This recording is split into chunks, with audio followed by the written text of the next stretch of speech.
Perkenalkan, nama saya Livinto dengan NIM 10/2018-102. Pada kesempatan kali ini saya akan melakukan simulasi praktikum patologi klinik urologi 2. Pemeriksaan pertama adalah pemeriksaan makroskopik urin. Ini adalah sampel untuk urin yang jernih dan ini adalah sampel untuk urin yang keruh. Nah, untuk menilainya dia keruh atau jernih, ketika diberikan latar bertulisan dia masih bisa terlihat, sedangkan kalau yang keruh tulisannya sudah tidak bisa terbaca. Ini adalah sampel urin yang jernih, ini adalah sampel urin yang warna kecoklatan, dan ini adalah sampel urin yang warna kemerahan. Saya akan melakukan pemeriksaan protein urin. Yang pertama-tama kita harus menyediakan kontrolnya terlebih dahulu, kemudian spesimen urin yang akan dites. Kemudian spesimen urin yang akan dites kita teteskan dengan asam sulfosamid 20% sebanyak 8 tetes.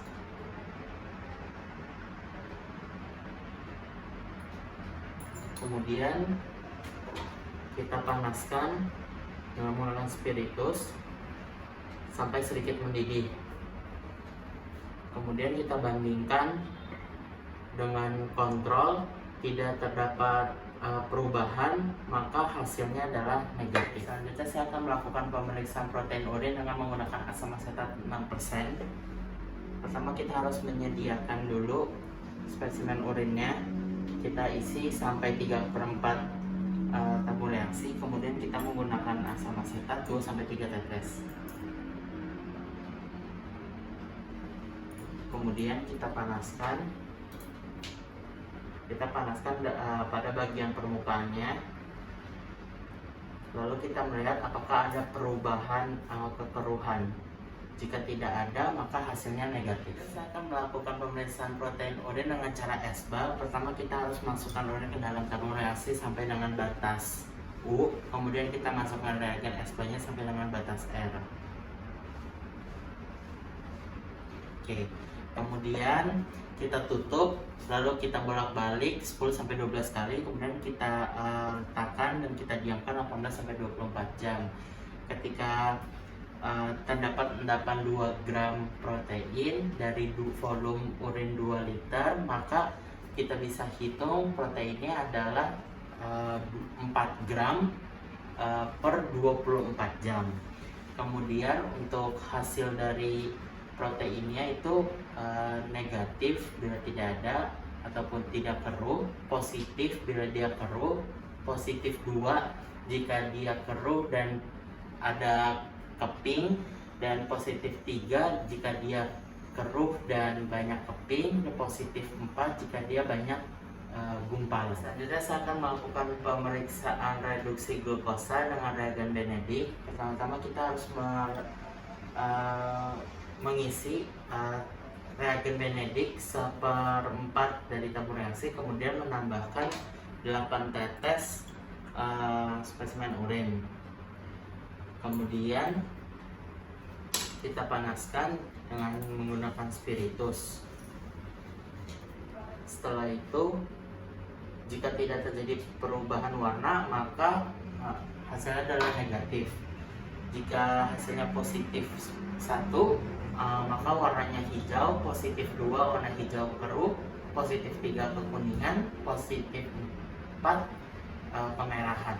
Selanjutnya saya akan melakukan pemeriksaan bedah keton urin dengan menggunakan reagen Rotera. Pertama kita harus menyiapkan spesimen urinnya kurang lebih 5 ml, kemudian kita menggunakan reagen serbuk reagen Roteranya.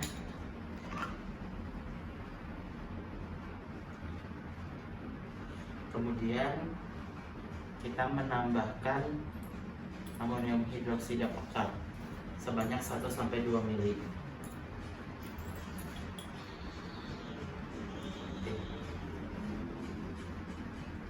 Dia akan positif bila terbentuk cincin ungu dan negatif bila tidak terbentuk cincin ungu. Saya akan melakukan pemeriksaan benda keton urin dengan menggunakan cara Gerhard. Pertama kita harus menyiapkan spesimen urin sebanyak 5 ml, kemudian kita teteskan reagen Gerhard. kemudian kita kocok, kemudian kita harus menyaring spesimen ini, kemudian hasil dari saringannya ditambahkan lagi larutan GH. Jika positif akan terbentuk warna merah anggur, dan jika negatif tidak terbentuk warna merah anggur. Selanjutnya adalah pemeriksaan bilirubin pada urin. Ada dua cara, yang pertama adalah tes busa dan juga cara Harrison. Untuk tes busa kita menyiapkan spesimen urin sebanyak 5 ml dalam tabung reaksi, menutupnya kemudian dikocok. Jika dia positif akan terbentuk busa warna kuning, dan sedangkan jika negatif akan terbentuk busa berwarna putih. Selanjutnya adalah cara Harrison. Cara Harrison kita memerlukan sedimen urin sebanyak 5 ml, kemudian kita memasukkan BaCl2 sebanyak 5 ml juga. Kemudian kita menyaring dan hasil saringannya itu diteteskan oleh fusen. Nah, jika positif akan terbentuk warna hijau, dan jika negatif tidak terbentuk warna hijau. Selanjutnya saya akan melakukan pemeriksaan urobilin urin dengan menggunakan reagen Wallace Diamond. Pertama, kita harus menyiapkan 10 ml urin dan ditambahkan dengan 1 ml reagen Wallace Diamond. Kemudian kita amati perubahan warnanya. Jika terbentuk warna merah, maka selanjutnya kita harus melakukan pengenceran urin. Nah, pengenceran pertama kita harus membentuk pengenceran 1/10, yaitu dengan menggunakan, kita harus menyiapkannya dengan 2 tabung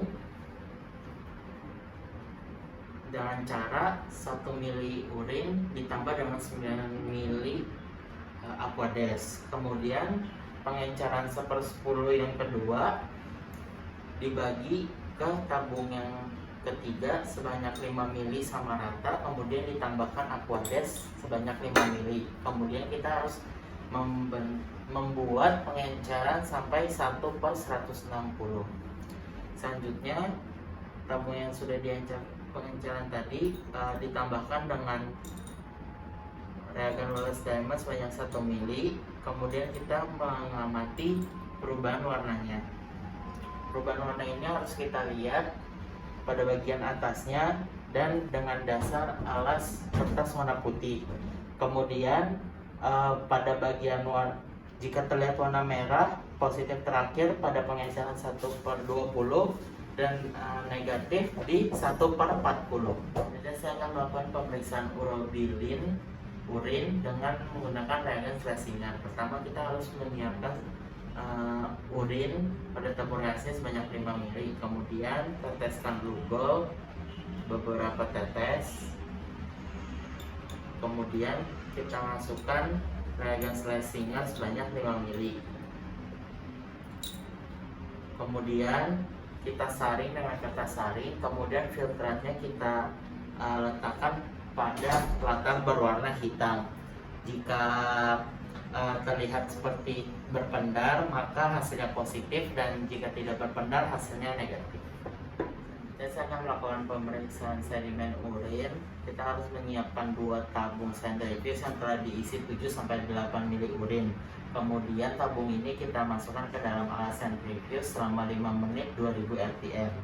Setelah itu jangan langsung dibuka, sekitar 5-10 menit baru kita keluarkan tabung centrifuge-nya. Kemudian kita harus buang urin perlahan.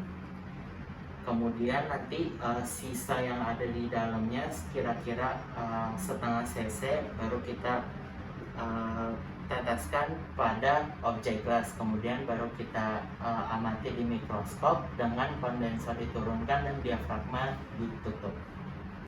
Pada perbesaran mikroskop 10 kali kita bisa melihat epitel dan juga silinder. Kemudian kita perbesar ke 40 kali untuk melihat eritrosit, leukosit, dan juga memperjelas silinder apa. Nah, untuk gambaran pertama ini adalah gambaran untuk epitel. Kemudian ini adalah silinder granul. Yang ini yang ada isi dan ada intinya ini adalah leukosit, dan juga yang kosong ini adalah eritrosit. Selanjutnya ini adalah silinder leukosit, dan ini adalah kristal triple fosfat. Selanjutnya saya akan melakukan tes pemekatan Jadi yang pertama kita harus menggunakan urin 24 jam yang telah dibagi menjadi 4 porsi. Nah, kemudian kita memasukkan urin sebanyak 100 ml ke dalam gelas ukur, kemudian kita masukkan urinometer. Nah, lalu kita baca, kita lakukan pada urin porsi yang pertama, kedua, sampai keempat. Dari hasilnya seharusnya volumenya itu semakin menurun dan juga berat jenisnya semakin meningkat. Jadi saya akan melakukan pemeriksaan urin dengan cara celup. Jadi kita harus menyiapkan urin dalam tabung reaksi, kemudian memasukkan kertas cari celupnya. Lalu setelah dimasukkan, kita lihat hasil interpretasinya sesuai dengan yang tertera pada botol cari celupnya. Kita harus membaca dimulai dari glukosa sampai ke leukosit. Saya akan melakukan pemeriksaan tes kehamilan. Ada dua cara, yaitu ada indirect dan juga secara direct. Untuk secara direct, yang pertama kita membutuhkan kontrol negatif, kontrol positif, dan juga HCG latexnya, dan juga sediaan urinnya. Nah, untuk itu kita melakukan urinnya. Kemudian kita teteskan dengan yang satu dengan kontrol negatif, satu dengan kontrol positif, dan juga masukkan HCG latexnya. Kemudian kita aduk. Setelah diaduk, kita lihat apakah ada terjadi aglutinasi. Jika terjadi aglutinasi, hasilnya maka positif, dan jika tidak ada aglutinasi, hasilnya negatif. Selanjutnya, pemeriksaan tes kehamilan dengan secara indirect. Kita bisa menggunakan strip seperti ini. Nah, kemudian stripnya itu dicelupkan sesuai dengan batasnya di urin. Kemudian kita lihat beberapa detik kemudian, jika stripnya 1 maka dia negatif, dan stripnya 2 maka dia positif.